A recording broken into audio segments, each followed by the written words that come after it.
Grand Concourse 149th Street station in the Bronx, graffiti writers gather at what they call the writer's bench.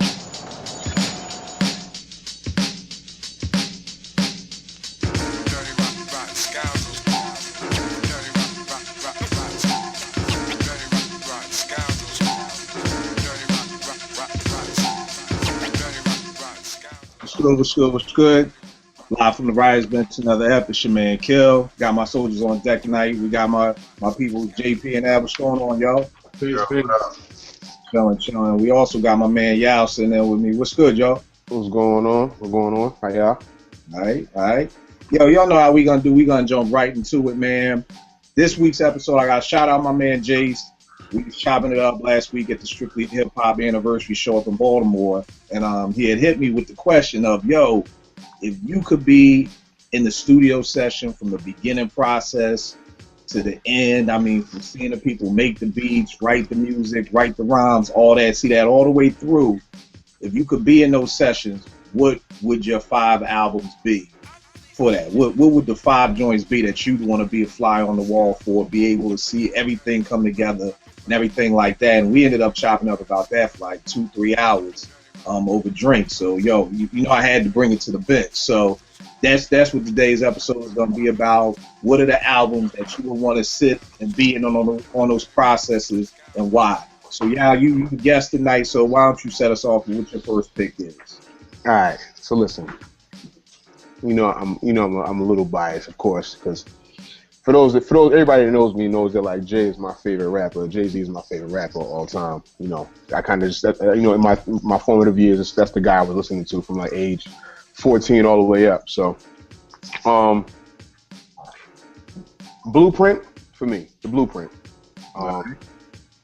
First of all, is like everybody's heard the legend. You know what I'm saying? It was made in like 10 days. You know what I mean? Just to be able to see like the entire process of him just like in this lyrical zone. Because anybody's ever tried to write a rhyme, you know, in their life knows it's not an easy thing to do. You know, I write rhymes all the time. I'm an artist. You know, I put out music all the time. To be able to put like that just to see his process of the writing and like it coming together, him touching like all sides of. I feel like the Blueprint touched all sides of hip hop. You know, every facet, from the battle to like every type of hip hop song you can make was on there. The battle, you know, he had the shit talking songs, like You Can't Fuck With Me songs, you know, the song about girls, and then the song about his girl. You know, it just had everything.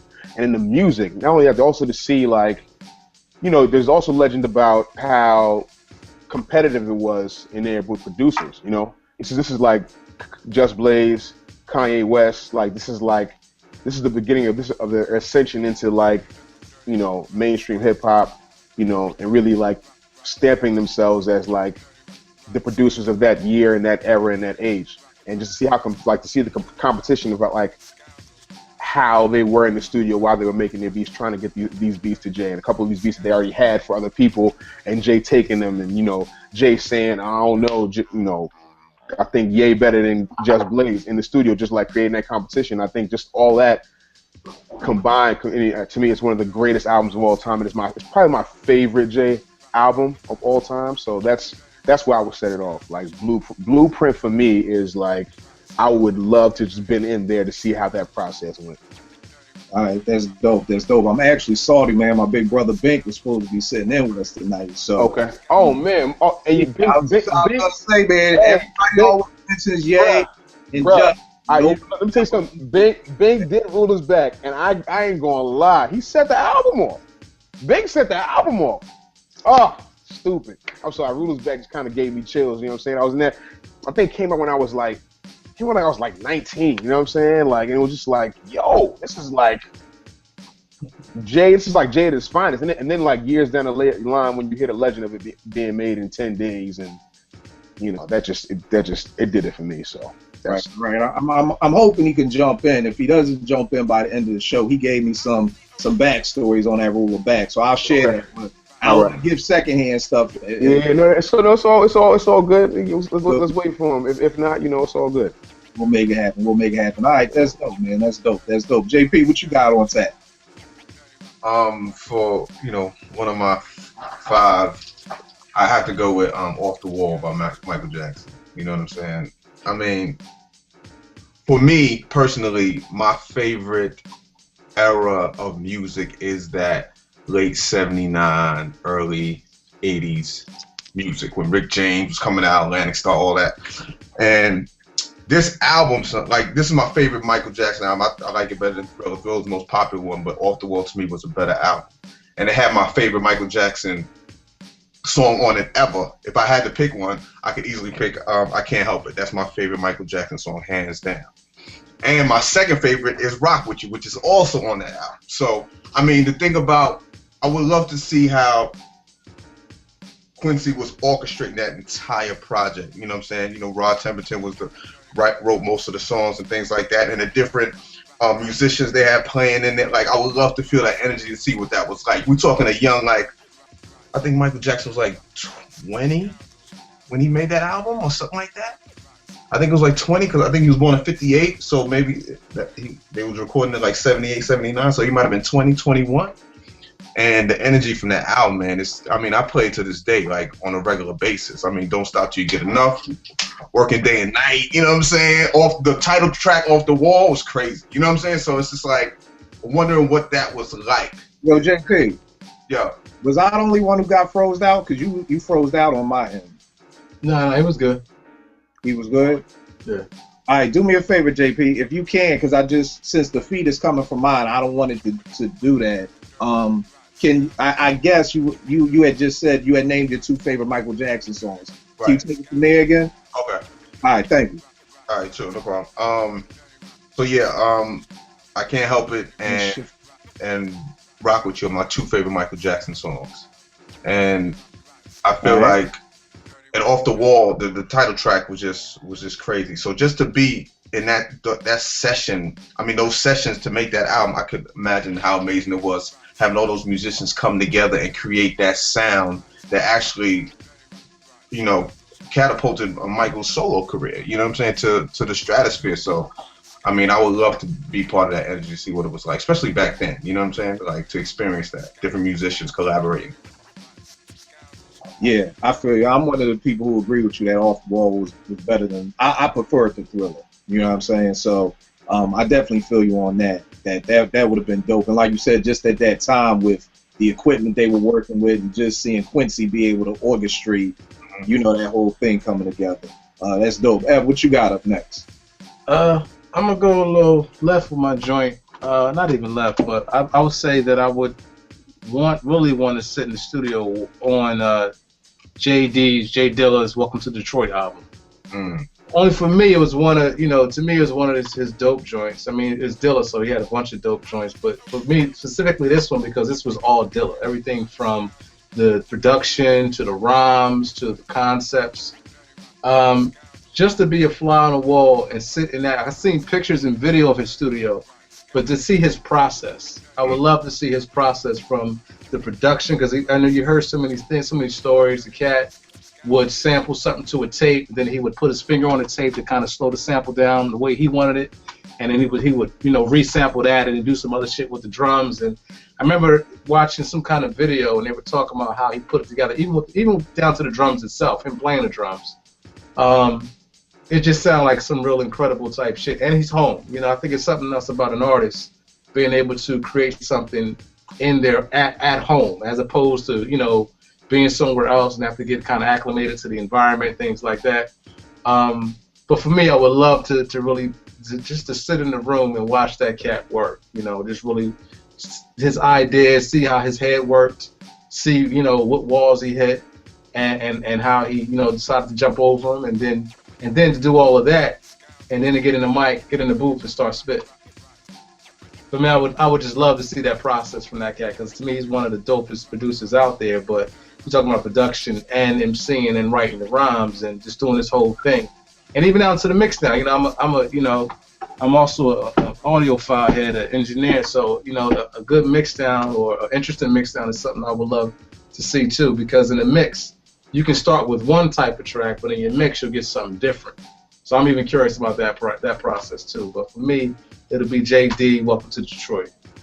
All right, that's a dope pick right there. You're actually a dude who made me go back and dig that back out because when it first dropped, I wasn't really feeling it because kind of like I always say, it was like I was thinking one way and then it kind of came another way from what I was expecting. But since you dropping that jewel on me, I have gone back and picked it up and definitely see the greatness of that. Grab Lover, what's going on? Peace. What's going on, y'all? Peace. What's up, Ed? What's up, JP? What up? This is my man Yao. That's Grab Lover right there. What up, boss? How you? I'm good, man. How you? Good. All right. We just chopping up about our picks, Grab. You got an album on tap for one you wouldn't want to be. And I'm glad you on here because one of the joints you on there, so you could break down some of the sessions for me too. So, but Grab, what's one of your joints that you would want to be a fly on the wall for? Catch a Fire, Bob Marley and the Wailers. Nice. That's quite fire. Grab coming in for the fire. Man. Yeah. Get them water, man. Just like we have cat getting them water, I get the ass. Something, bro. I don't want to be a flower. I want to be a human being in there, bro. Get the full experience. Yeah. Yeah, Catch a Fire, man. Just how, it was dope and the sound was real innovative, you know what I mean? It was like almost a hybrid of like rock and reggae, you know what I mean? I think they allowed, if I remember the little session, the video about it, they allowed some rock guitar into some of those songs, you know what I mean? So, but it was just just the energy, man. I just would love to see what that energy was. They were just starting out, you know what I mean? And all legends, you know what I mean? So a group of legends. What was that like? A starting group of legends. You know what I mean? That's crazy. Yeah, you got Peter, you got Bunny. Yeah, you know what I mean? Rita was in there too, right? She might have sang some background at the time, Yeah. but the core group was Peter, Bunny, and Bob. Whoa! But wasn't that Lee Scratch that did that? Was that Lee? I say he produced that joint. I would love to see that cat because he's wild. Yeah, he's wild for real. Yeah, for real. All right. That's dope. That was my first one, man. Catch a Fire, man. That's dope. All right, the first joint I got on tap is Prince's Sign of the Time joint. You know what I'm saying? I think for me, it's kind of like when we did the show on What's Better, Mecca and Soul Brother, Main Ingredient, Low End, or Midnight. I'm not saying that Sign of the Times is better than Purple Rain, but if a Prince fan told me that Sign of the Times is their favorite album, I'm not mad at them. You know what I'm saying? It's not like you bugging, it's not Purple Rain. And Sign of the Times, I mean, cats may not even remember that. That was like a double album in '87. Oh yeah, I remember. Yeah, you know what I mean? Like, that was a double album in '87, and that was huge. And this was his first album without the Revolution. Right. You know what I'm saying? And for a lot of people, because I always thought about my homegirl, I used to call them quilt makers when they would, you would say you're a fan of a person, but you've never really heard their work. There's a lot of people out there who are Prince fans who really have never heard an album. It's just that Prince has had so much music. They consider themselves fans. So I know people, I've actually had conversations where people have said Prince's first reign was Purple Rain, and that was his first album. Yeah. Yeah, I mean, that's serious. Not even knowing, but it's like with Prince's discography, you can say you're a fan and not really have ever dug into the music. And, Around the World in a Day, what came after was like a real disappointment to a lot of people. And then Parade came, but Sign of the Times was just the one that did it for me. And I guess just always, any Prince album, especially in the 80s, just to see the process. You know what I mean? He was one of the first people on the Linn drum machine, back then, and really, and freaking it too, doing the drum rolls and everything. And just that album, I mean, If I Was Your Girlfriend, Housequake, Ballad of Dorothy Parker, one of the best slow jams ever in the duo. Love that record. Yeah, you know what I mean? I mean, you got one of the best slow jams ever, hands down with that jam. Hot Thing, just everything that was on there, man. So I would have loved to just been on a fly on the wall. And I don't know if I've ever sent to the cats. I actually have I got my hands on a 4 CD set of the rehearsals for that. Word? Yeah, yes, sir. That is dope. Yeah. I sent it to Ev, like, yo, it's crazy. I mean, this is Prince rehearsing, the mess ups, the everything. 4 CDs. Yes, sir. That album for Sign of the Times? For the tour. Oh. Yeah, But still, though. Yeah. Still, yeah. It's probably pounds on there. That's crazy. Yeah. It was for the tour. Crazy. It was like not a movie, but like a little movie documentary kind of went with the album, of the live show. So, yeah, that would be my first joint. Yeah, what you got up next, fam? All right. Nas's It Was Written. Okay. A lot of reasons, yo. Like, my first of all, like, how you, when you put out Illmatic, how do you follow Illmatic? You know what I'm saying? Like, as a rapper, how are you supposed to be like, do better than that when people have already crowned you? Like, it's your first album, people have already crowned you like the greatest album of all time. You know what I'm saying? So now you in the studio, and this is like right in the mix with Big came out, you know what I mean? And then you have your big fans who are saying, yo, Nas is not fucking with Big. You know what I'm saying? This is right around that time, same time. You know what I mean? So, dynamically, what he was putting together, rhyme wise, of course, obviously, and for him to put the album together that was that good. I personally kind of like It Was Written. I think it's better sonically than Illmatic to me. You know what I'm saying? Like, the beats are more melodic. You know what I'm saying? It's far more soulful. You know what I mean? The features are a little better. I mean, Illmatic was Illmatic because it just shocked. I think it just shocked the world at the time. Like a guy could put out a 9-track album that was that good.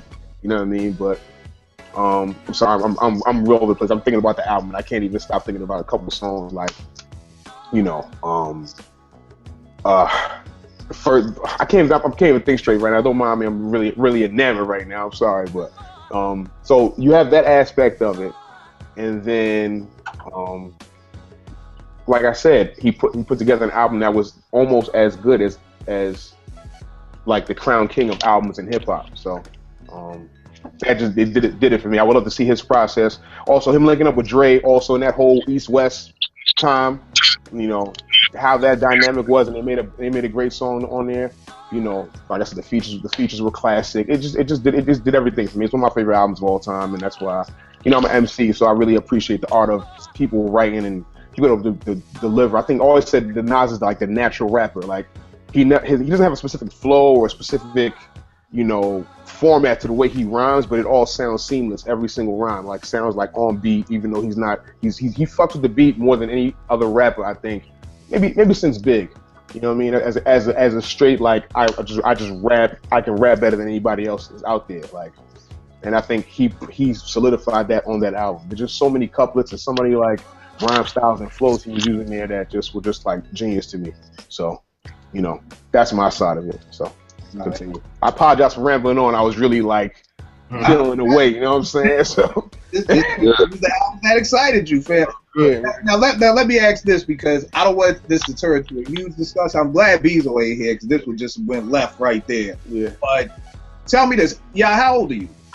Oh, see, I'm a little younger than y'all. Right, but that's why I'm asking. Yeah, I'm 30. I'm 33. I'll be 34 later on this year. And the only reason why I asked that is because I know a lot of people who have told me It Was Written was better than Illmatic. Yeah. And all of those people fall under the age of 35. So that's why I'm asking, because I think it has a lot to do with when that album hit you at that time. Yeah. I'm one of the few people who wasn't mad at It Was Written. I know people my age, I'm 41. I know people who were just like, Bezo hates that album. Like, I'm like, come on, dog. Like, I liked it. Like, I mean, I remember getting a copy of it before it dropped and not seeing the track masters did it. Yeah.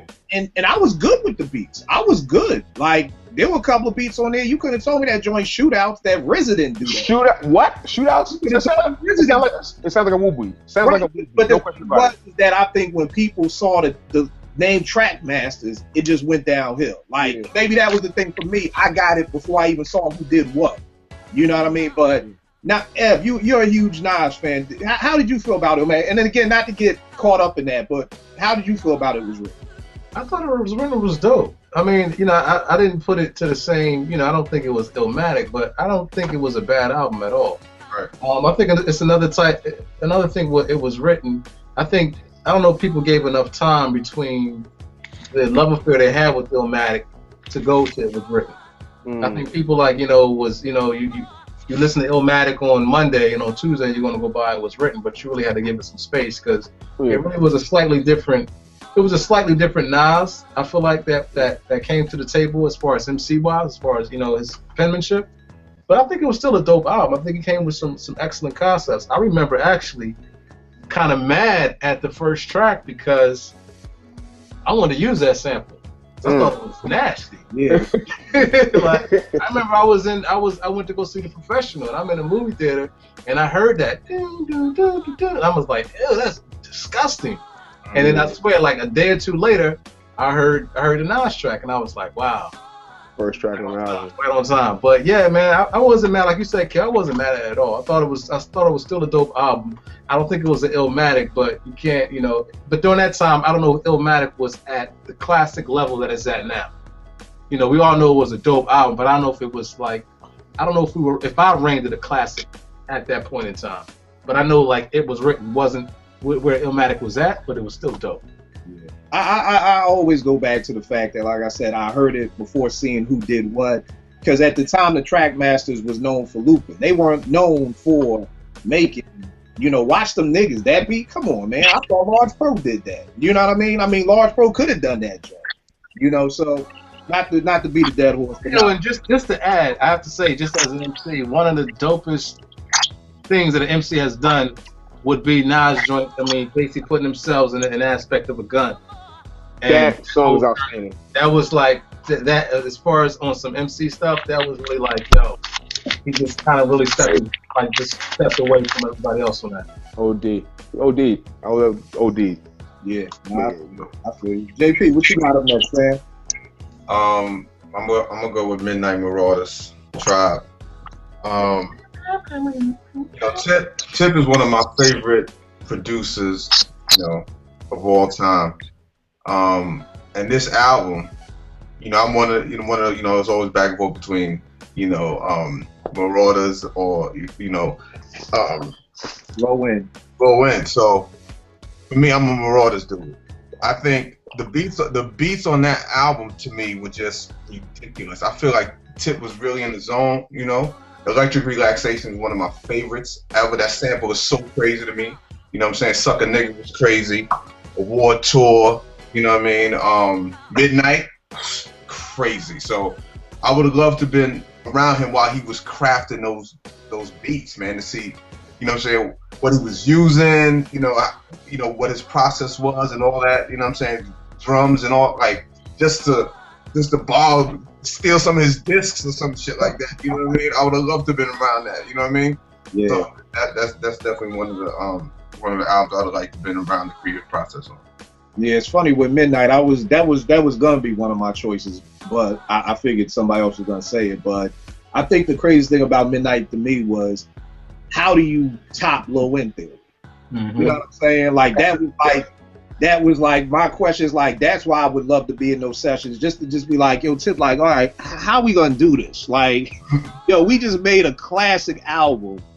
How do we top this? You know what I mean? Like what y'all was just saying about Illmatic almost. Like, how do you top Illmatic? Like, how do you top Low End?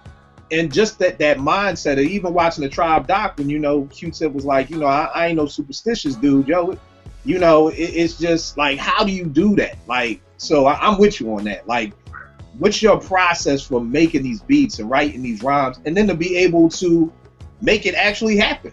You know what I mean? To the point that you have that discussion about what's better, this one or that one, so I definitely. Yo, and on the engineer side, I gotta say, I was just about to shout Bob Powers. Bob Power, man, I would love to have been in that mixing session, because how he got, I think Midnight Marauders is kind of like how the Chronic was. It just, the sound was different, right? And people wasn't used to hip hop sounding like that. Right. And Bob just did some real amazing stuff in that mixing session. I'd have loved just to been in for that, just to see what he did and how he did it.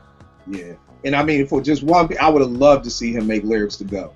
Like, just that, exactly, like just that process of hearing that Minnie Riperton sample and hearing that, and just being able to hear that and then do what he did to it, and yeah, that would probably be my favorite beat off of Midnight.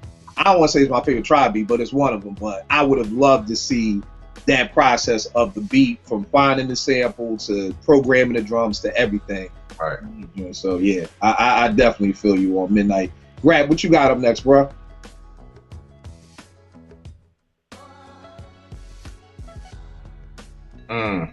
Grab. Yeah, you heard me? Yeah, nah, what'd you say?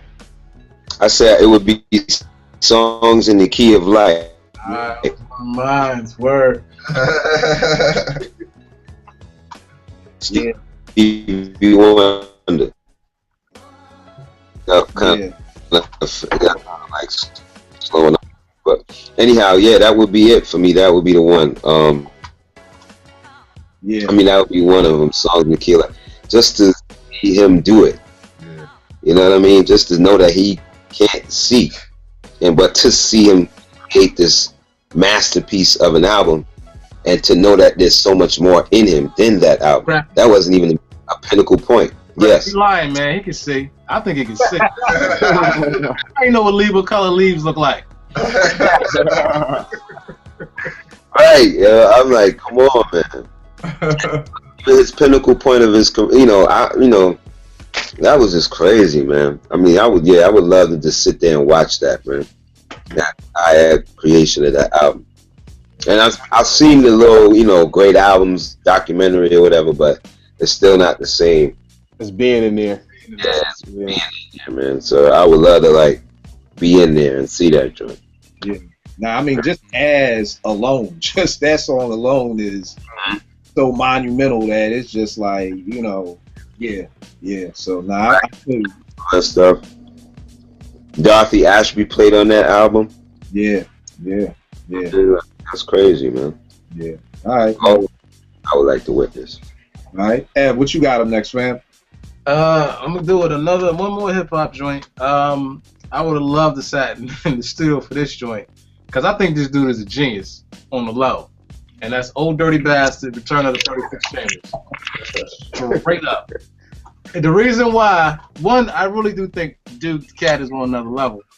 But, there's rumors that album was recorded in a very unorthodox way. Like, he would just go in the studio at random times. Like, not studio time booked or nothing. He would go in, lay down a verse, or maybe like a bar or two, and leave. And then you wouldn't see him for like another week or two. He would show you pop back up and do the same shit. I heard that kind of went throughout the whole process of the album. Again, this is all secondhand, so I don't know if it's true or not.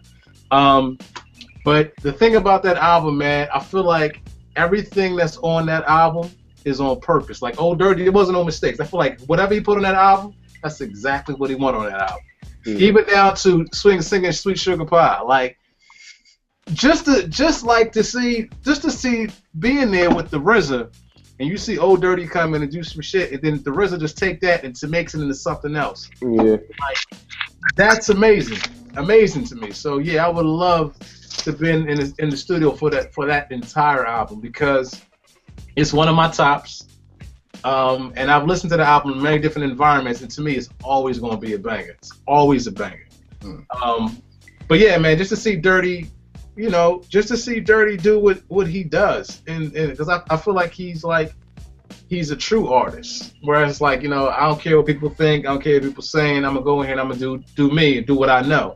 I feel like he lived that to the fullest.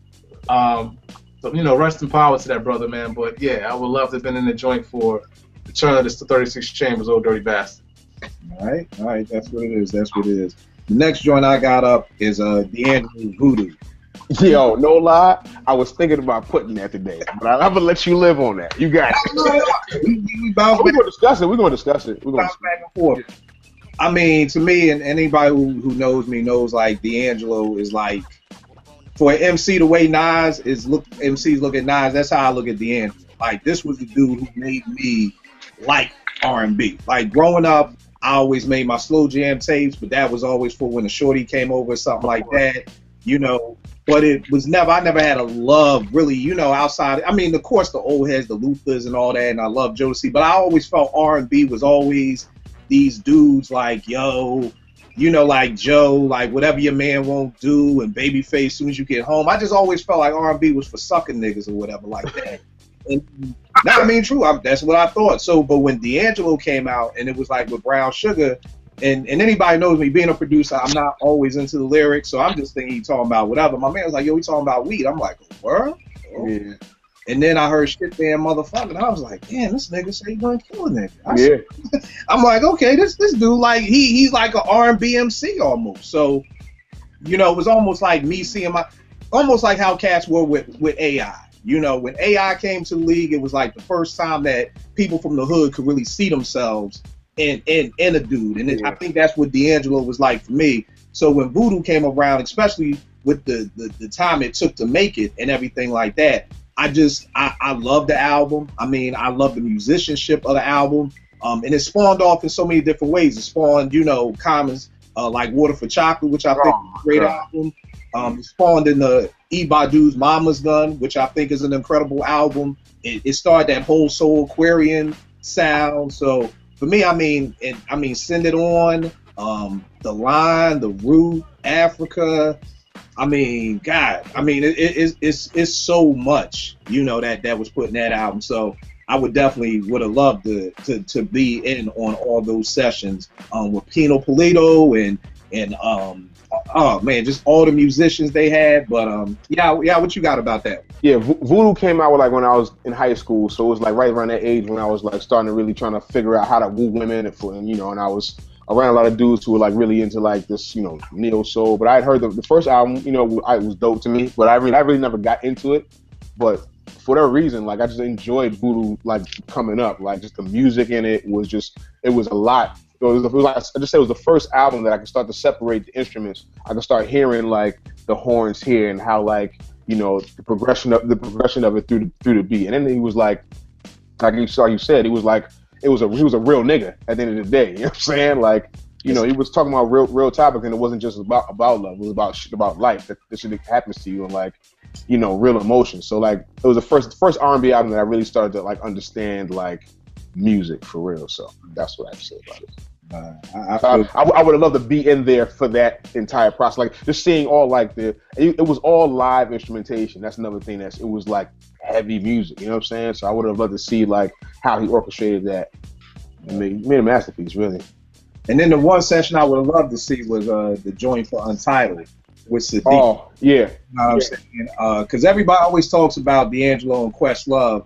I really rock with D'Angelo and Sadiq more because Sadiq did late. Yeah. You know, Sadiq Untitled, even for Sadiq's album, Be Here with D'Angelo. Yeah. Them two, I just feel like make just great magic. Magic, yeah, agreed.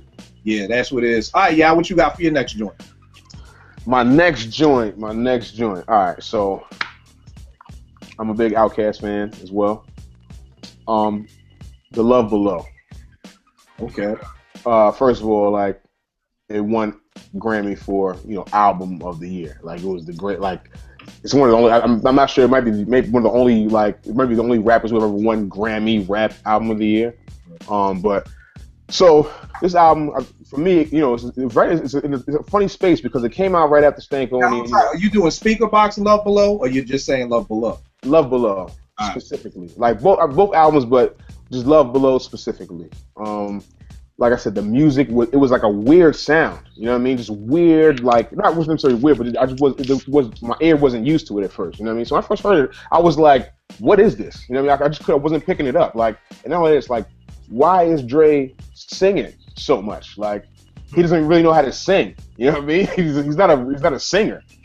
I'm like, you rap. Like, this is like Aquemini came out thinking you are spitting these, you know, heavy, like relatable bars. And I'm like, what are you doing? Like, but what I started to realize is that OutKast, every single album is completely different. And this is the funny time because, you know, there's apparently, you know, you're hearing reports there's a little dissension between, you know, Big Boy and Dre. And it's the reason why they were just going their separate ways creatively. You know what I'm saying? And I think I would love to see just the dynamic of him just doing his thing. Like, he's really singing on these records, and they're mixing these shits down, and they sound like R&B records. You know what I mean? Like, that would have been an outstanding experience for me to sit in on some of these sessions. Like, you know, Baby Blue, Pretty Pink. Like, how do you come up with that? Where did you come up with that from? OutKast has always been very eclectic in the way they do their music and like the things they talk about. You know what I mean? In relevance to like black culture. But it was like really a love album.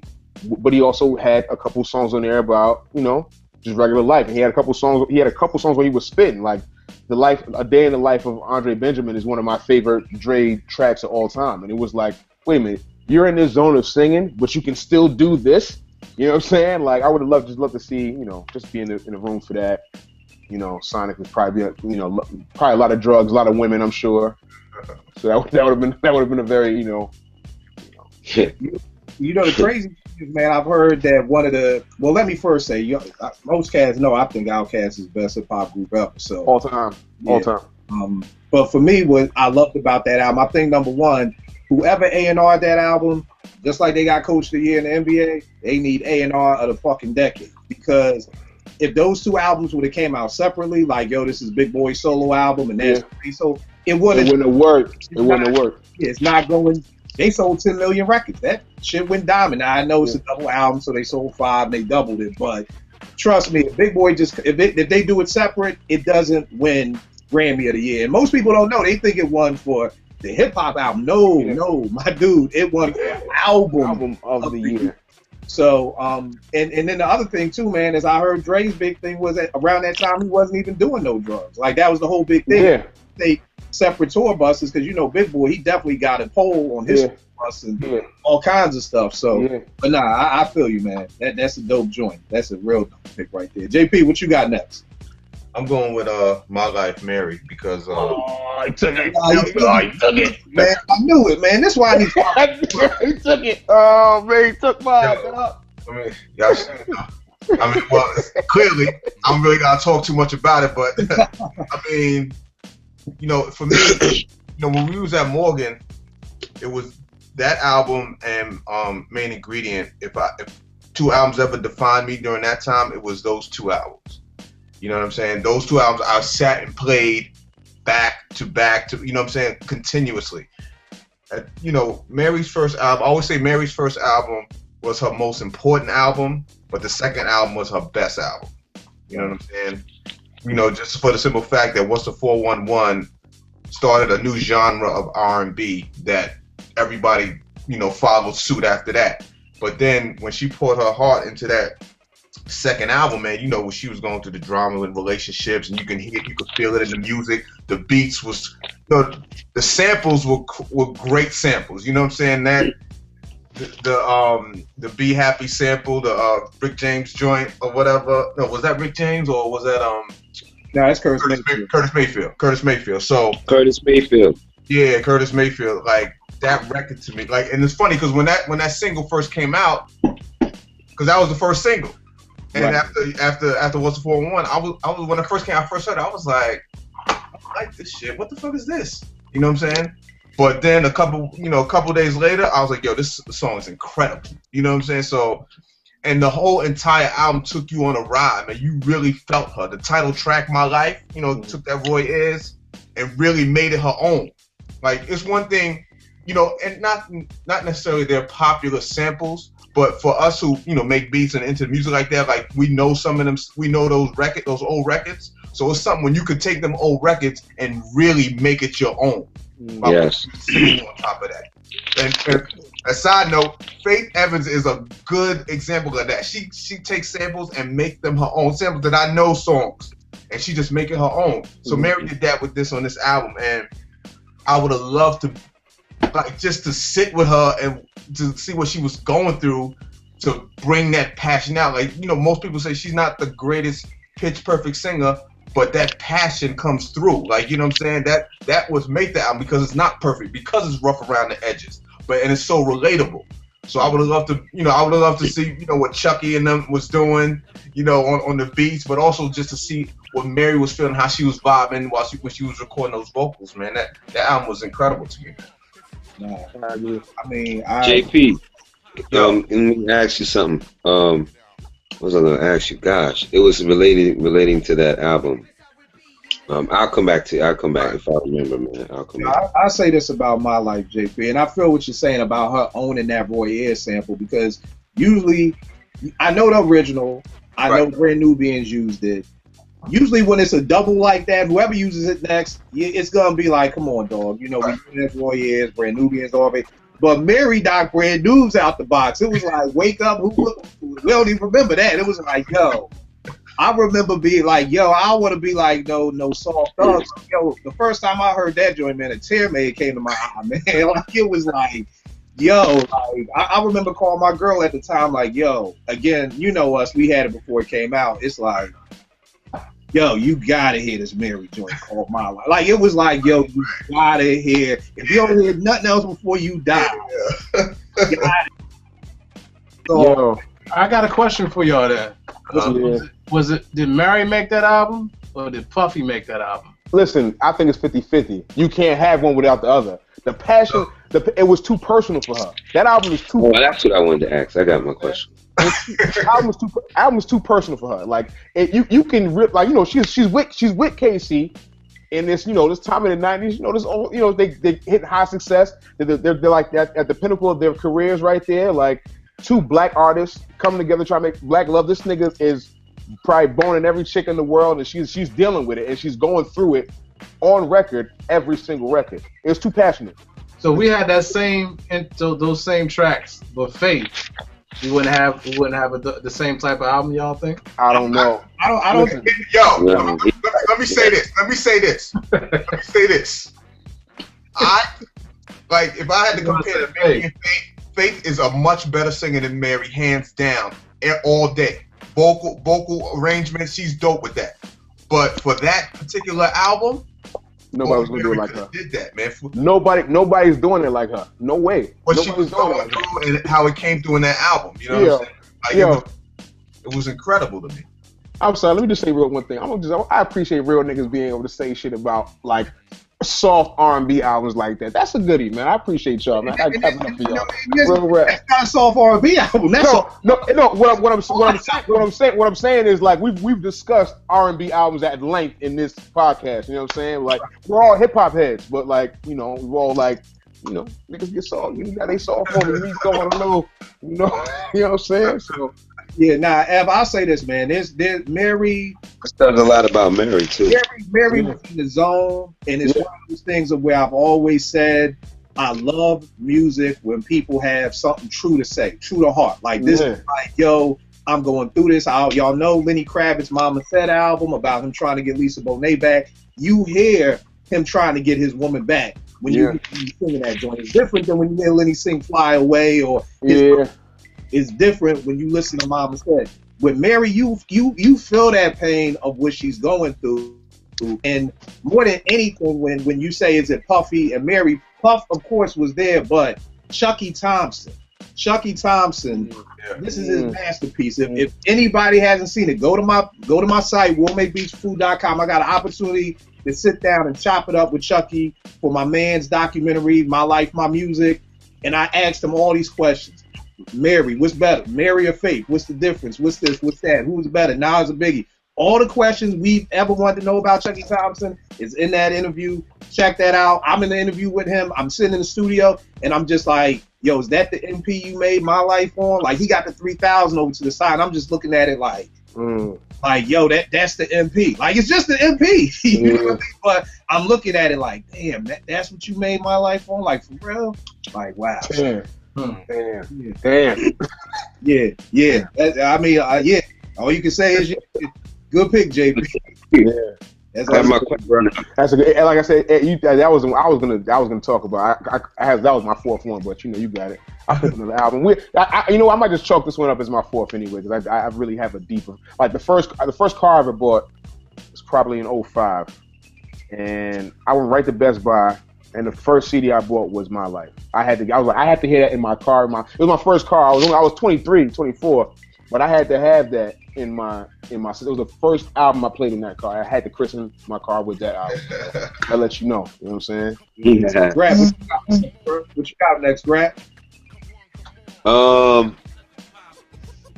It Takes a Nation of Millions. You had a question though, right? You had a question too, right? You did. Yeah, real quick, I was just saying, did Did Mary do the duet with KC on My Life album? She That did. was the first one. No, that was the first album. That was the album. No. Okay, you're right. It's the first one. It's the first one. It's the first one. Oh, her and KC did only one duet. Well, they did another joint on the Mary album, which is after Way later. Mary album, but it was with the 411 joint. It wasn't that. They wasn't even in the same. What I heard, they wasn't even in the same studio. It was like KC shipped his verse in, so you don't get that passion that you got. Right. Okay. But yeah, it's all about nations. It takes a nation of millions. Just the Bomb Squad. You know, that whole energy right there, the creativity of them. That's why I would love to see how they put it together, how they orchestrated Terminator X into it. You know what I mean? Other side, sitting with Chuck to just see where his mind was and how he was formulating, like, what the hell? What was he thinking about when he decided to say, you know what, I'm gonna write Welcome to the Terror Dome? And then that beat, like, okay, what was y'all, like, who came up with what first? Like, did the beat inspire the rhymes? Did the rhymes inspire the beat? What, like, good God Almighty, like, that's just insane, right there, that creation right there. Just that record alone, you know. But yeah, I just want to see where they, you know, the energy on it, man, and see the creativity actually taking place. Right. See the Bomb Squad actually making those ill beats, like how they multi-layered and, you know, just so deep that, you know, the beats had depth to them, like something crazy. So just to see that, I would love to see that.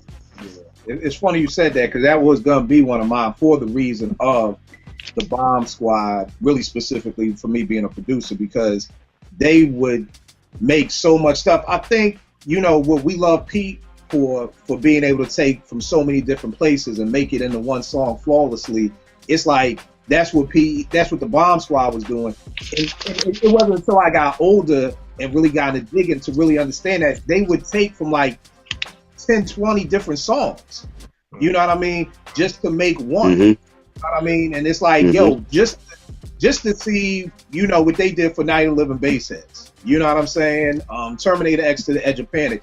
Just their process of that patience, you know, kind of like we was talking about when we did the show, The Machine versus the MPC, kind of just how, like, I'm 41, I don't have time to have the patience to put 10 different samples into one song. Like, I mean, that's patience, my dude. If you gonna really sit there and go through, you know, and then they may only take 4 seconds of this song or something like that. And then another thing, y'all always know I'm on my bookworm joint, this joint, Creative License, The Laws and Culture of Digital Sampling.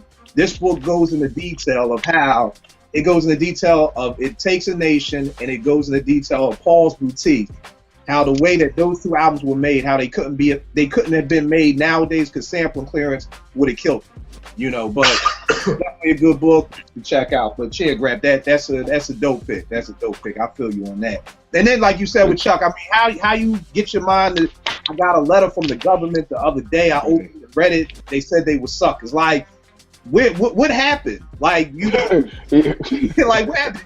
Did you get a letter? You know, like, uncle, was somebody telling you a story? Like, I'm so big on how MCs set off rhymes. Yeah. Like, you to set that rhyme off like that, and then when that beat comes in, it's just, oh man, it's like basketball. It's like poetry in motion almost. You know what I mean? The beats sound like some jail stuff. Like, it sound like a jail beat. Like, right. Jailbreak about to happen for real. Like, you could just play that and film a jailbreak. Yeah.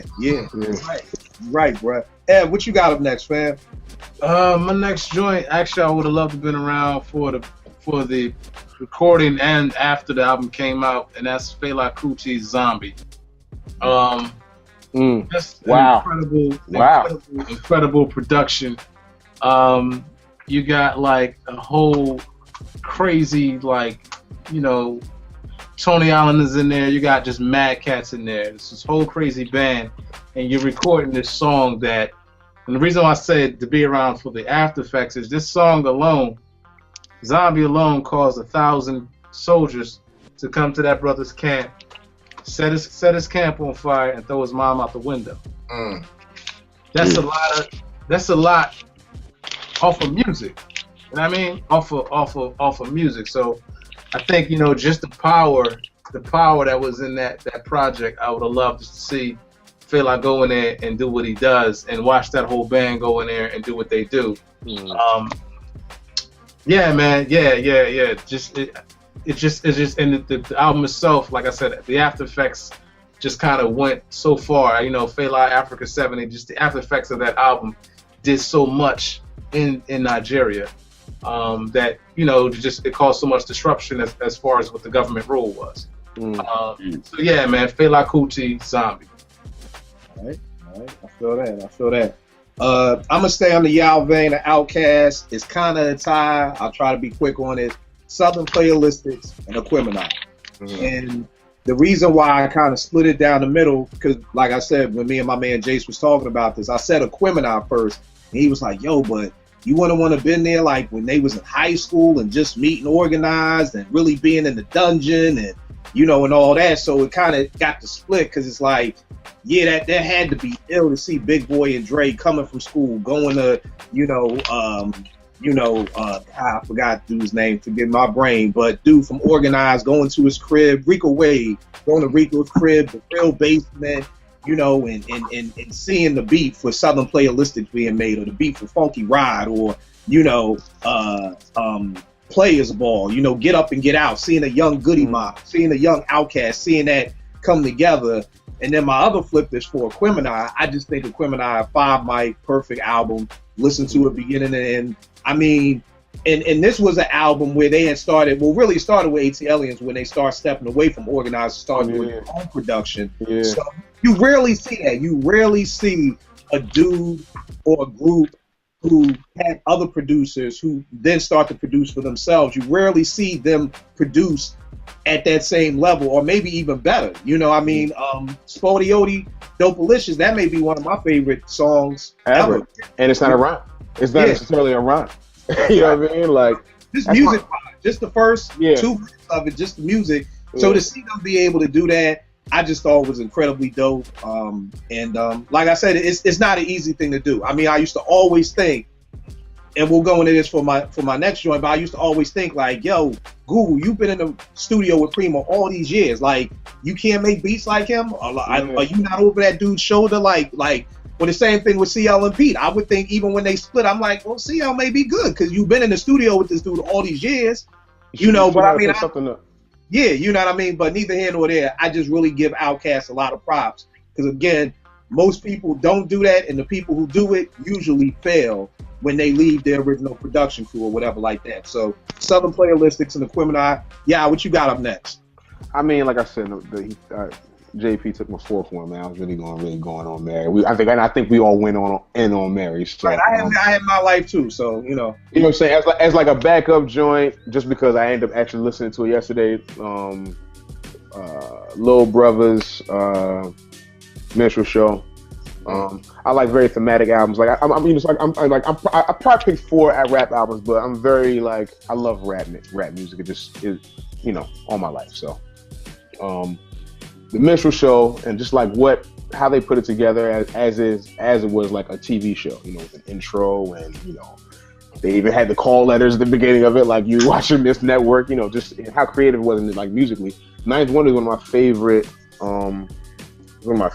producers of all time. I think I sampling. I'm not sure. I'm not, at least in my era. I'm not sure if there's too many better than him. Like, you know, you had your Kanye had to stretch, but Ninth Wonder still, he sampled, the samples he used in that album were just like, for me, they were like flawless, just like really great. He really worked around like the beat, and worked around, especially Big Pooh, because Big Pooh's not a great rapper, so he kind of like, the beat compensated. No, I mean, and he wasn't. You know, he's a solid rapper, but you know, Fontigga was like, you know, top dog in that album, hands down. Like, it wasn't a question. But the beat definitely compensated for some of Pooh's, you know, I won't say lack of rapping, because I think he's dope now as time is going on. But you know, I think time in and time out, every song, and what it meant, just like how real it was and how relevant it was and how it related to me, because I'm a kid who went to college. I wasn't like a kid who was running the streets and, you know, selling drugs. It was just like more like, this is my struggle just trying to get in the music game. I went to college. This is what happened. It was like away from like the Kanye lane as well. It was like their own thing. So Lil Brother, I would love to be in the studio to see. And Tigolo, really, he's one of the most underrated, just like rappers. He's a rapper's rapper. You know what I mean? He delivers bars. His flow is consistent. You know, his cadence is always like perfect and in line with the music. So, I would love to see that whole process. You know, it's a very inspirational album for me, and you know what I do. So, all right, that's dope. JP, what you got up next? You know, you picked Prince earlier with the Sign of the Times, so I'm gonna go with Purple Rain. You know, I specifically remember going to see that movie when I was 11, and I was a fan of Prince before that. Little 1999, Little Red Corvette, all that controversy. But this album, this was that album that pinnacle album for him, and I was so impressionable at the time, man. Like, I was like, yo, I gotta get me a guitar. You know what I'm saying? I was like, yo, I gotta get me a guitar. And, I ended up getting a guitar, but never learned to play. I mean, I still have it to this day. It's in the corner back here. But I feel like that album was so soulful, but wasn't an R&B album, so to speak. You know what I'm saying? It was, Prince touched on all. He was influenced by so many, you know what I'm saying, from James Brown to Jimi Hendrix and, so forth. And I feel like him making that album, I would have loved to have been there, like, while he was doing The Beautiful Ones and Darling Nikki. Like, I thought Darling Nikki was so crazy. Yeah. You know what I'm saying? Like, it was such a crazy record. You know what I'm saying? Oh, yeah. And and then it was so different from, like, Take Me With You. It was just like, he had so many different colors on that album, like so many different, and it all seemed cohesive. When Duff's Cry was like the big single and everything, but it was a great album, and I would love to see his process of what it was like with the Revolution, Wendy and Lisa, and what's the drummer name? I think his name was Bobby Z or something like that or whatever. But just to see what he was like in that zone, I remember I went to see the Purple Rain tour or whatever, and the show was incredible. But seeing him in the studio and seeing how he works, because he plays so many instruments on top of that. So, and what his writing process was like, I would love to just to see what that was like making that album. And it was an incredible album. I still play it on a regular today. Man, I feel you. I mean, everything you just said, man. Just I always wondered, was it like, I know the movie was loosely based, but right. Was he beefing with the Revolution like that? Just like you said, just how that album came together, because I definitely think that's one of the best albums ever made, any genre, this period. So I feel you on that. Grab Lover, what you got up next? Since y'all going with Prince, I'm gonna go with Mike and say Thriller. Okay. I always wanted to rock with Thriller because I heard that they were like, well, I recently heard that there was like over 200 songs made or something like that for that one album.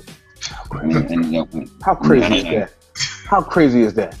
How crazy is that? 9, yo. 9? And 7 out of those 9 were #1 single. Are you like? Yeah, that don't make sense. Where are the songs? We need those songs. We gotta have those songs somewhere. Quincy got them somewhere. He got them somewhere. I heard one. Unbelievable. That's unbelievable. I have it on 45. It's called "Can't Get Out of the Rain." I think I heard that. Yeah, he just ad-libbing. Oh, word. Wow. Mm-hmm. He ain't even singing no lyrics. He just singing that, and he just ad-libbing. Wow. So it was like that he just tried to do. Maybe he couldn't come up with lyrics for it. He just liked the beat and just said, let me just rock something to it, and I'll come back and finish it. And then try to put it out. Wow. I think the craziest thing with me with that album is, I know everybody always loves, Beat It and Thriller. I think my joints on that was Human Nature and A Lady in My Life. Like, yeah, them 2 joints right there. And then to just bring it back to hip hop, how Extra P flipped the, the Human Nature for Nas's, it ain't hard to tell. It was just, crazy.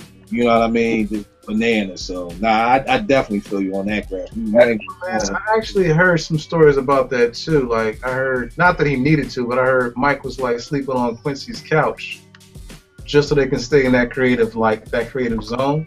That's dope. And I also heard when they first played it for the label, Mike walked out crying because he thought they hated it.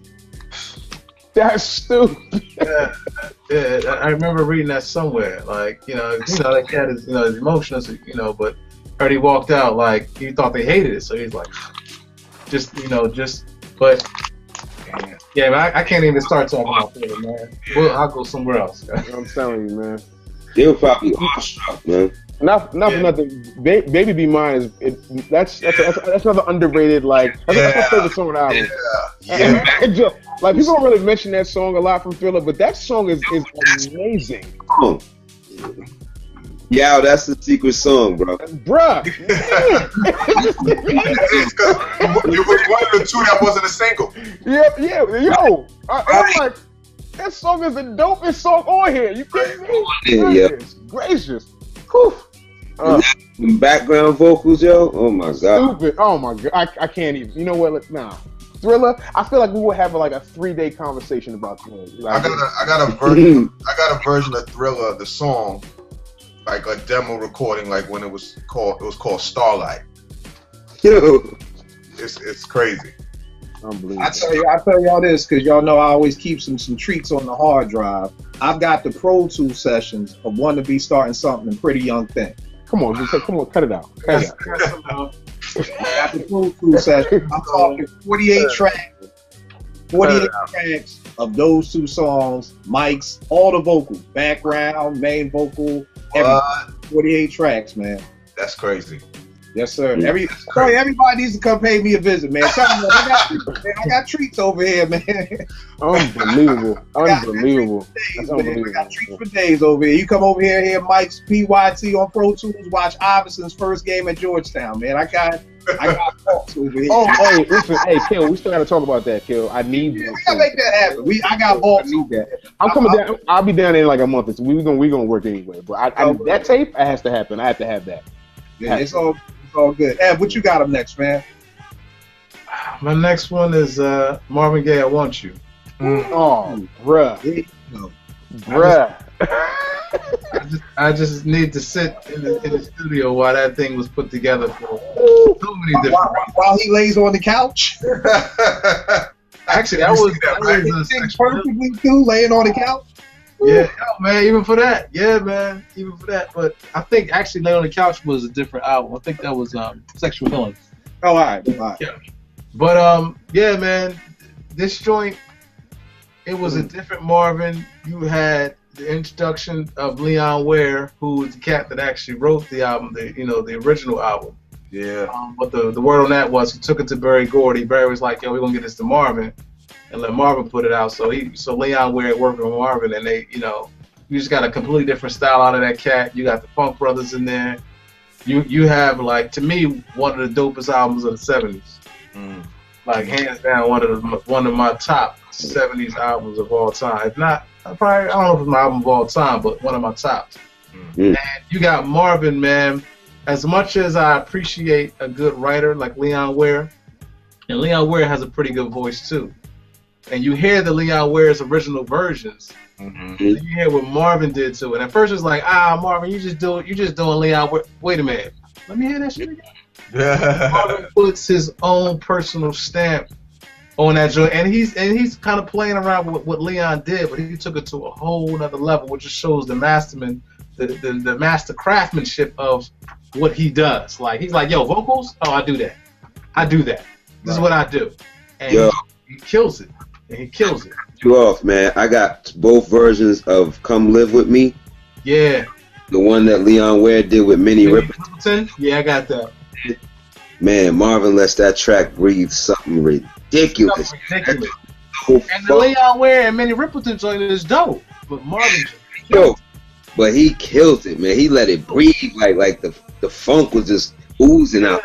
Like mixing the funk. I was like, damn, this made it funky and sexy. I mean, that's one of the albums, man, that I play, and it's always over too soon. Always, it's just over too soon. But yeah, I would love to have been in the studio for that joint, man, just to see that cat just like, because he does what he does, like it's it's like he does it without effort. It's just like, I'm just gonna lay these vocals down. But yeah, Right. Marvin Gaye, I Want You. And the funny thing about I Want You is like, you know, I knew Marvin, but kind of like I was saying about Prince, like probably back in 97, 98, I was living in Atlanta. And, you know, I was reading this article about D'Angelo, and he was saying how, you know, he studied Marvin and Jimmy and James and, you know, the Masters. And I remember as soon as I got the gig back at EAA and got a real job, I was like, yo, I got to study these dudes because, like, I don't know enough about Marvin and everything. And that I Want You was the first album I brought. You know what I mean? That was like the first joint I brought. And as soon as I put it in and heard it was like it just happened. From I Want You, the song, it was just like, it was good to go. It was good to go. Yeah, I think Marvin, I don't know if it was that album, but I think he was one of the first cats to do that high and low vocal double thing that, you know, that D'Angelo did later. I think Prince did also. But I believe he was the first cat, and I think it was that album, but I'm not absolutely sure about that. All right. My next joint up is Would you say that? Layering his vocals, his background vocals. Yeah. all right. My next joint up, we got Criminal Minded by BDP. Yeah. And the reason for that, I mean, it's the timing of. This is 86, 87. You know what I mean? This is like the like, I don't even know what to call it, a hip hop. And I mean, this coming from the South Bronx. So what's next? What happened? I said it's almost a what's next point because you didn't really know. People were still kind of doing party rap and then he came with this gangster energy, then they're like this criminal minded energy.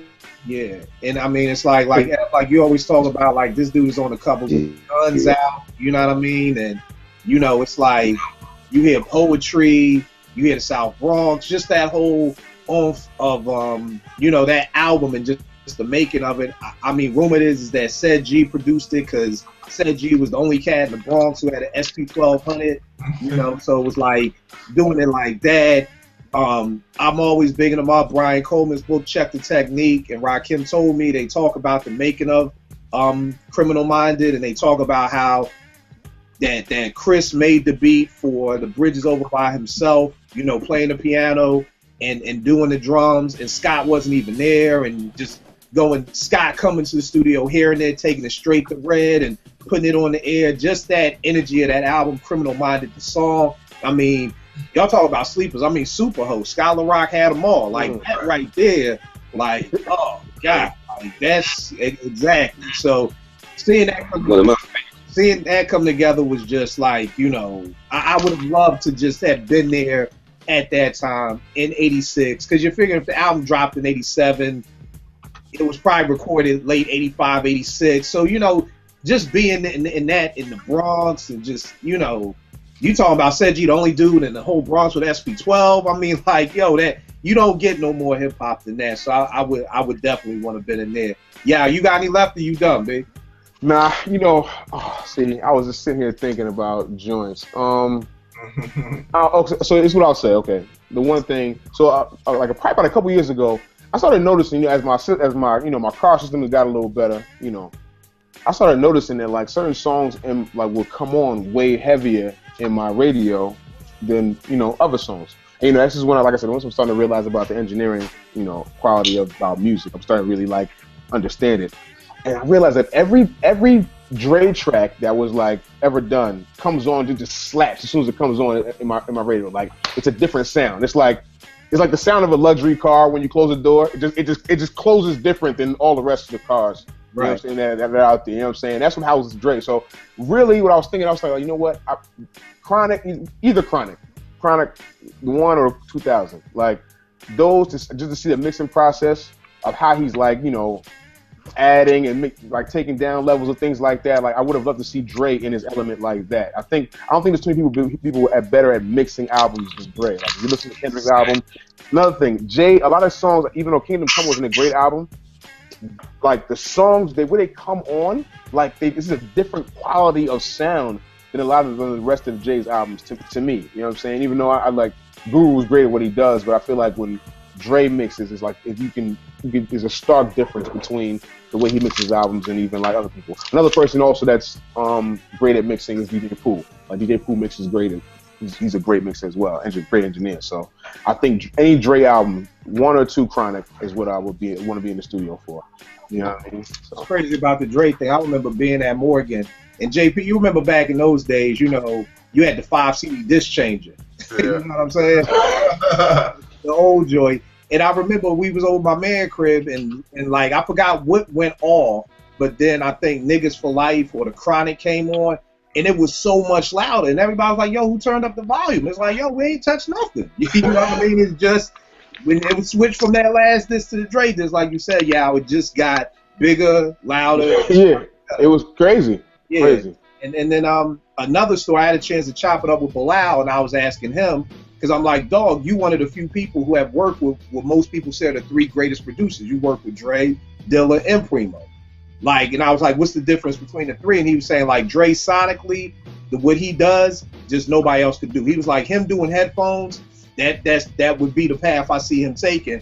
And then he was telling me that Dre came in, he said it's a true story, he came in with a briefcase, like on some old Secret Service thing, and opened that thing up, and it was like his drum library. It was his sounds, like in this, like, not in no regular briefcase. He was like some Secret Service, like Avenger type, super Secret Service, like, here are my sounds, like, lock it down. That's crazy. You know, handcuff it to your arm. So, Right.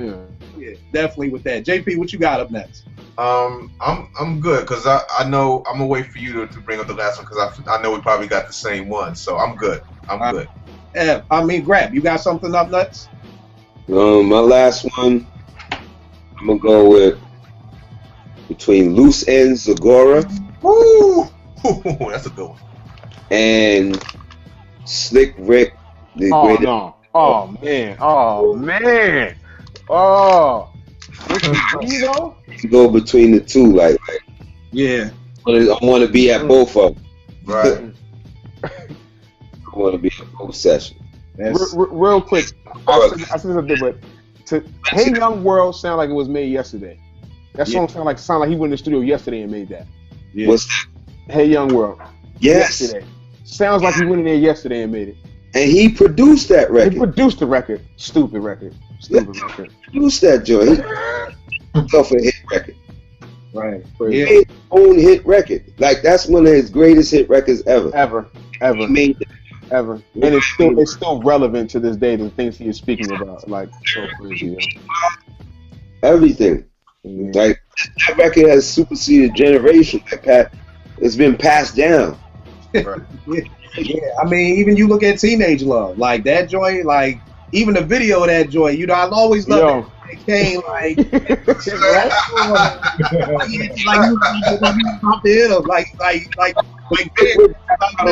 don't do it to him.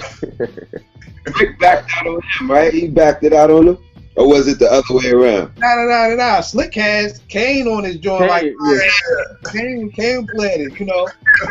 He backed it. That was Love with Kane, because I ain't gonna front. I wouldn't have done that. I would have been like, Rick, you ain't punking me in no video. Look, you gotta remember. I give Kane a salute for being a good soldier. I know, but you gotta remember that was Slick Rick's chain that Kane used in his video. So that was the payback. It was like, look, I gotta punk you in your joint. Chain, but you know, you gotta go down like this. Right. Even a joint. And the funny thing is, my favorite song off that album is probably The Moment I Fear. I love that song. That storytelling of that joint was just crazy. Crazy. Stupid, yo. Stupid. That and Lick the Balls. I love that. Yo. Treated like a prostitute is on there. Like, God Yes. damn, yo. What's the school? Yeah. All that shit crazy. Yeah. Yo, but the what was I gonna say? Damn. Slick Rick out, man. But yeah, but anyway, but that's the two for me. All right. The two. I'm good after that. I mean, I'm good pretty much. All right. Ev, you got something left? Yeah, man, I'm gonna go real soft for y'all for a minute. You know, only because we talking about sitting in the studio while it was being done. And I'm gonna say Sade stronger than Pride. Hey, I give it up. And drool. I just want a bid so I can just drool. I gotta give it up. I give it up. Just, I give it up. You know, I give it up. She recorded in the Bahamas and in France. I just want to be there just to see her sing "Stronger Than Pride." Yo, oh my God. I love that song. I love Stronger Than Pride. That's my favorite Sade song. Every session I'll be early and stay late. What's that? Stronger Than Pride and Keep Looking. I would like to sing those. Yeah.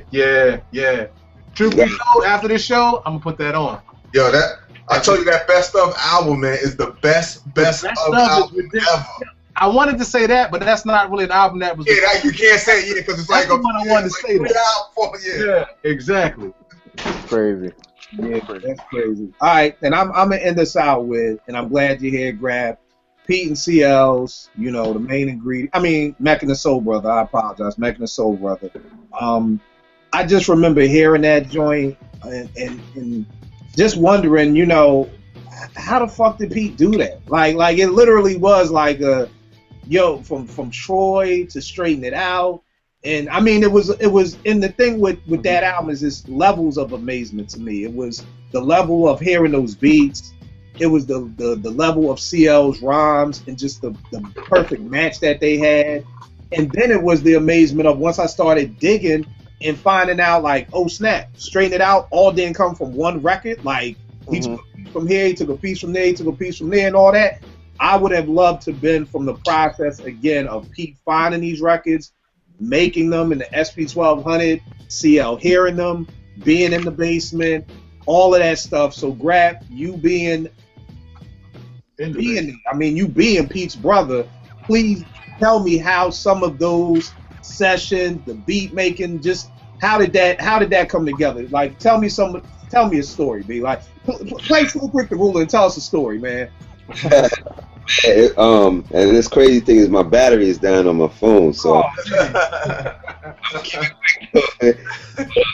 it was amazing, man. It was like, you know, it was just I remember when he was first starting to get things going with Mac and the Soul Brother. He had already had the EP out, the All Sold Out EP, and that came out on his birthday, on his 21st birthday. That joint dropped on his 21st birthday.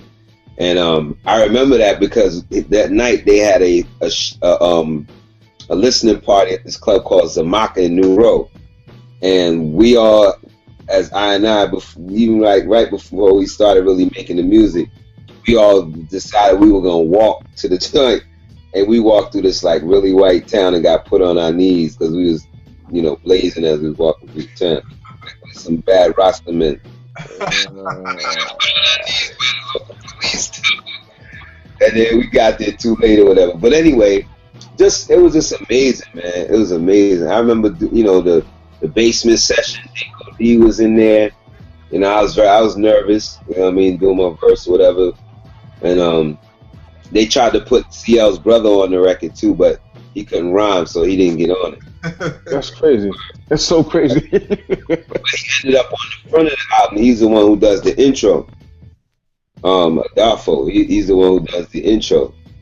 And just when that's like going and hearing them records after he's made them, like, damn, that's crazy right there. That, you know, that's crazy.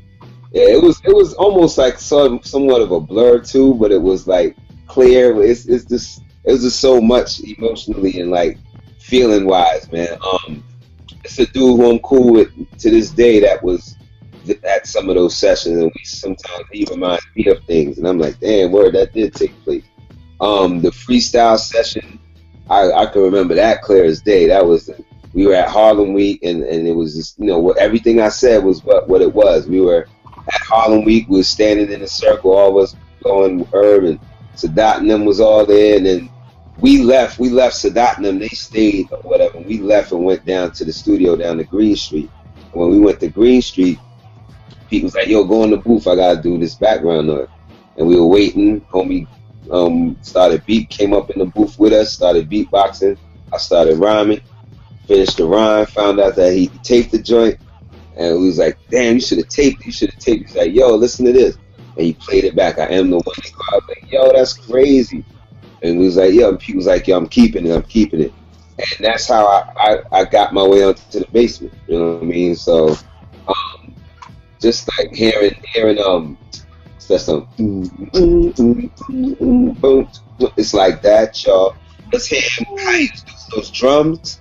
Like, to me, that's where Tim got that style from.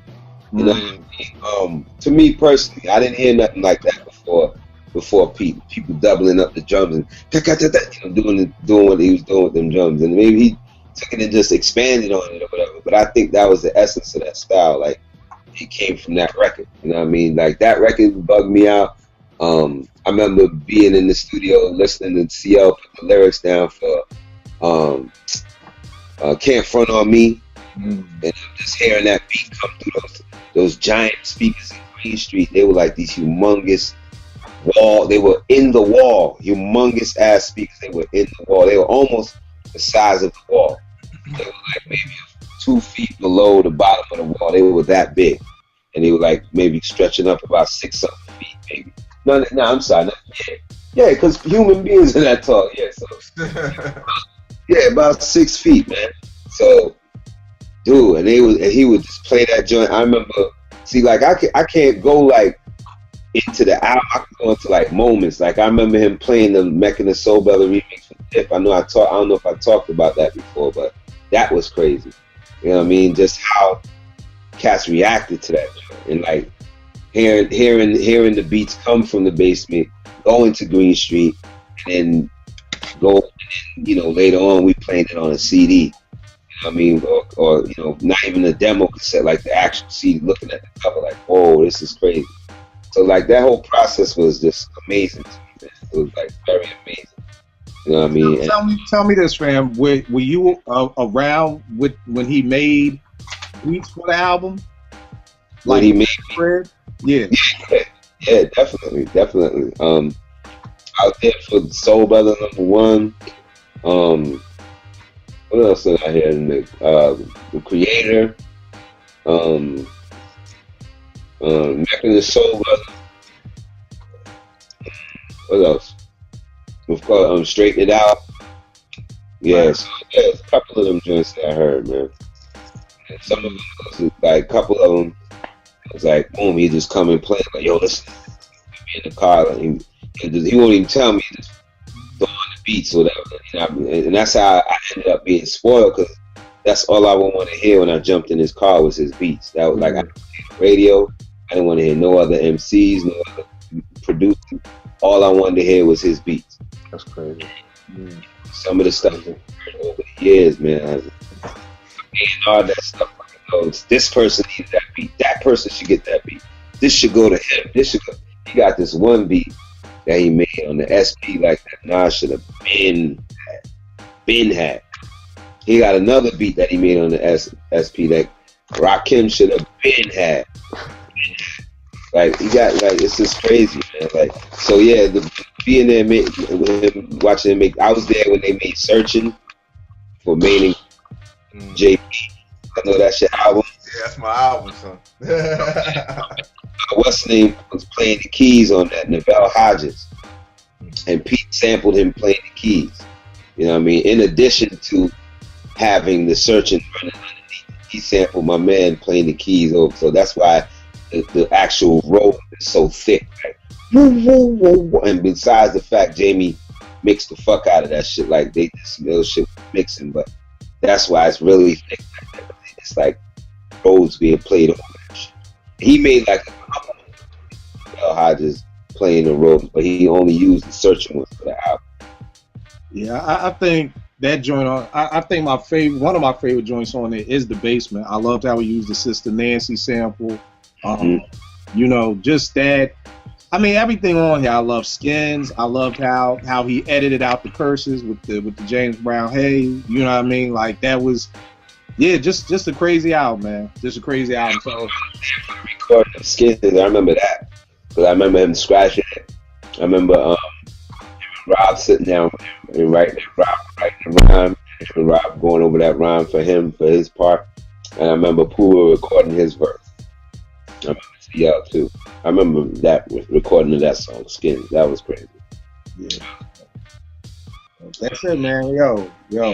But Reminisce was the illest recording session, like, for the whole album. Come on, cuz. Oh my God. I can't even fathom what that was in there. What was in there, like, golly.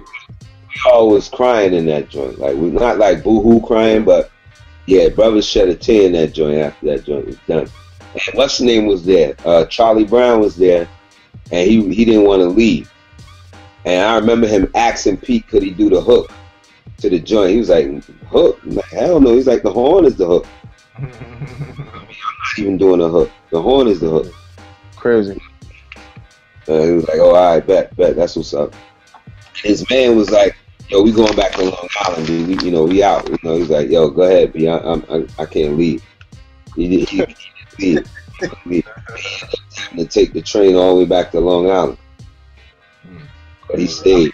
That's that. He must have known history was being made, man. It's like the same way we wish we could have been there. He like, yo, I'll catch a train back, whatever, and so I think that's just a testament of we left that session was. Not to cut you off, but for that session we left the studio about 7, 8 in the morning. Wow. Where they spent that much time on that record, especially mixing it. Wow. Now, do you remember this? Did CL kind of go in and just bang it out, or was it a process with the lyrics? With CL, I don't remember it being a long, tedious thing. I remember more of the production side of it being kind of drawn out, making sure that shit was tight, and the mixing was tight. Like Peter singing on that song, people don't really realize that he's singing on that song. Like when the parts where it's going, you have to put on headphones and listen. The parts where it's going, that singing part, like during I think it's during the verses, you can hear it. He's singing on that record. That's crazy. Like stuff like that, people don't realize like that he's actually singing on that record. Like he's singing the parts too, along with the sample, but he's singing over. You gotta listen to it, you'll hear it. And like, that was an amazing session. That might have been the illest one for me.